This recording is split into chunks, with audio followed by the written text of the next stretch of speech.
Did you know that in the Bible, the first book and the last book are connected to each other? The book of Genesis introduces the beginning of creation, while the book of Revelation shows a restoration of that original distinct, a return to divinity harmony lost in the Eden. These two books, Genesis and Revelation, work as a bookend of the Bible, telling a unified story that begins with the creation and ends with the restoration of all things. Understanding this comparison will help us to see the Bible not as a collection of disconnected stories, but as a cohesive message with a beginning, middle, and the end of the story. As a student of philosophy and political science with an interest in ethics, biblical teaching, and communication, for this analysis I consult reliable and recognized sources in the Bible study. For example, Biblical Project is a Christian educational organization that offers accessible and visual theological analysis. Miguel Perez is a theologian with more than a decade of pastoral experience.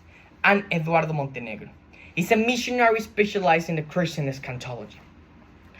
So first, we will explore the major themes and events in the book of the Genesis. Second, we are going to see the key events and visions in the book of Revelations. So finally, we will compare how both books reflect and correlate to form a unified biblical narrative. So let's begin with the first book, Genesis. In the Genesis, we found some specific themes, like Genesis 1 and 2, the creation and order of everything, right? So the opening of Genesis shows a divine intentionality, light from darkness, order for chaos.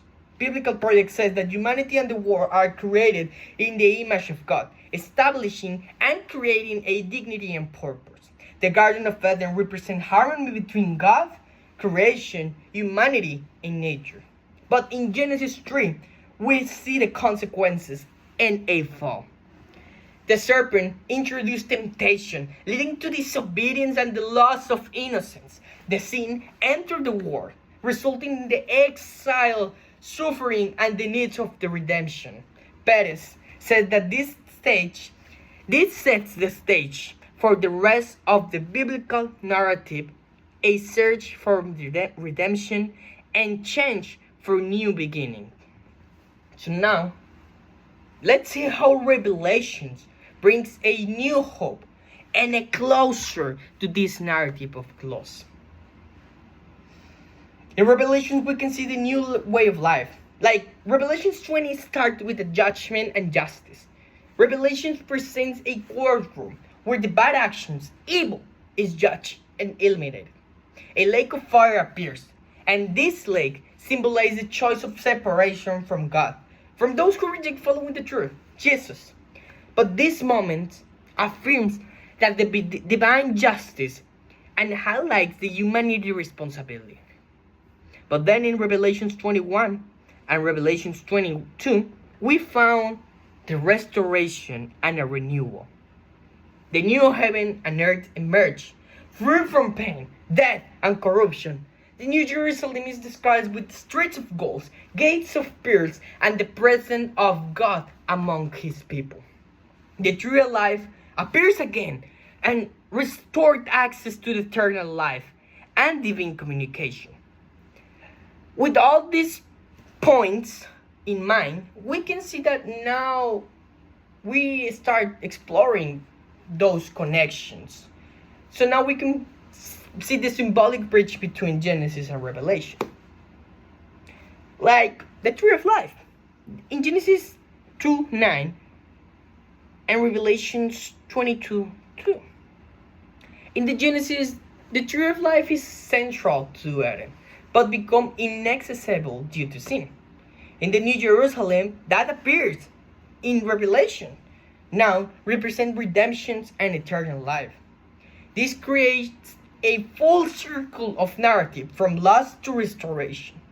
In Genesis 3 and Revelation 12, we can see the serpents and the dragon.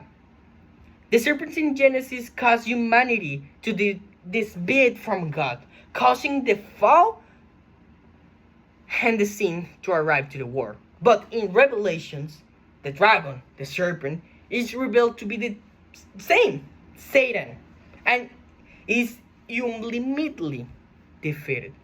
Montenegro says that this change shows the destruction of evil across the time and world. Now, we can also compare the exile and the homecoming. The Genesis ends with humanity exiled from the Eden, but in Revelations, humanity has a new welcome to the new city of God.